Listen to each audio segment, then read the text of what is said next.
नमस्ते मास्टर जी, नमस्ते मास्टर जी, नमस्ते मास्टर जी। मैंने आ गया पढ़ने के लिए, मैंने आ गया पढ़ने के लिए। नमस्ते नमस्ते। देखो बेटा, तुम तो पढ़ने के लिए आ गए, लेकिन तुम्हारे में एक कमी है। क्योंकि जब भी तुम छुट्टी होता है तो दौड़ करके जाते हो। यहाँ से दौड़ करके कभी नहीं जाना चाहिए। रास्ते पर गाड़ी घोड़ा चलती है, कभी भी जाना चाहिए तो आराम से जाना चाहिए, इतना तेजी में नहीं जाना चाहिए।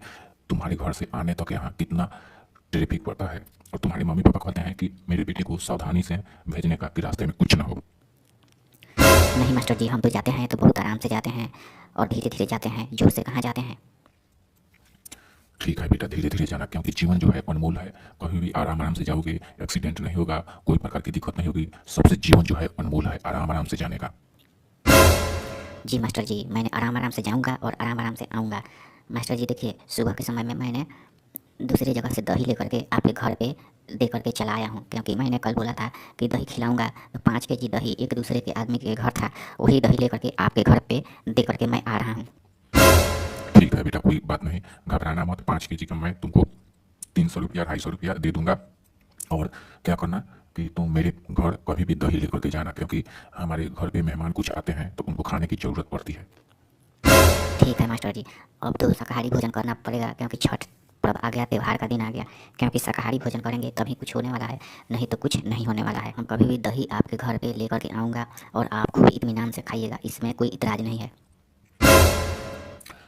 देखो बेटा, तुम आज ध्यान से पढ़ो, आज पढ़ाता हूँ। ये बताओ, उबले हुए धान को चावल बना करके लोग खाते हैं तो उससे क्या फ़ायदा मिलती है, और अरवा चावल खाने से क्या नुकसान होती है? मास्टर जी, अरवा चावल खाने से घुटनों में दर्द होने की संभावना रहता है, डाँट पीठ में दर्द होने की संभावना रहता है। लेकिन उसना चावल जो है, वो खाने से डाँट पीठ में दर्द नहीं होती है, कोई प्रकार की दिक्कत नहीं होती है, इसीलिए चावल ज़रूर खाना चाहिए। भात जो लोग खाते हैं उनकी सेहत सुंदर रहती है, मोटापा ज़्यादा नहीं बढ़ती है और वो लोग हमेशा हट्टा-कट्टा रहते हैं। अच्छा ये बताओ, फूल गोभी की सब्जी खाने से क्या फ़ायदा मिलती है? मास्टर जी, फूल गोभी की सब्ज़ी खाने से शरीर में दाद, खाज, खुजली की बीमारी नहीं होती है, एक्जिमा की बीमारी नहीं होती है, इसीलिए फूल गोभी की सब्ज़ी ज़रूर खाना चाहिए, बंद गोभी की सब्ज़ी भी खाना चाहिए।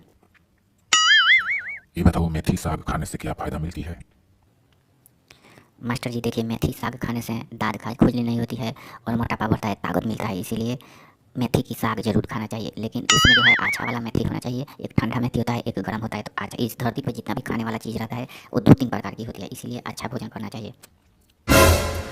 हाँ बेटे, तुम तो बहुत जानकार हो गए हो। ये बताओ, छठ पूजा में अपने मम्मी पापा के लिए कितने रुपए का कपड़ा खरीद लिया है? देखिए मास्टर जी, अपने बहन के लिए मैंने कपड़ा खरीदा हूँ 300 रुपये का, अपने पापा के लिए 350 का। समझिए कि एक कमीज था, एक धोती था, 100-150 में धोती खरीद लिए और कमीज खरीद लिए।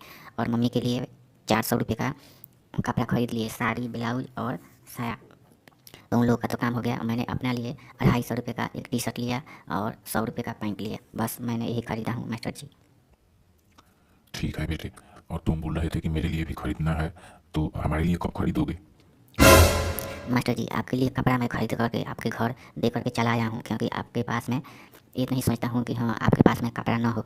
आपको खरीद करके कपड़ा और घर पे आपको दे करके चल आया हूँ। और जैसे मेरे बहन है वैसे आपकी लड़की है, उनके लिए भी मैंने कपड़ा खरीद करके दे करके चला आया हूँ।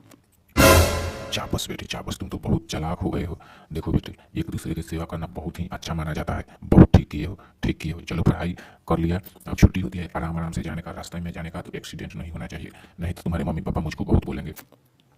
ठीक है मास्टर जी, कुछ नहीं बोलेंगे। अब जा रहे हैं, अब स्कूल की छुट्टी हो गई, अब जाएंगे, थोड़ा घास भूसा लाएंगे और भैंस को खिलाएंगे। गाय का एक व्यवस्था कीजिए, भैंस बेच दूंगा और गाय खरीदूंगा।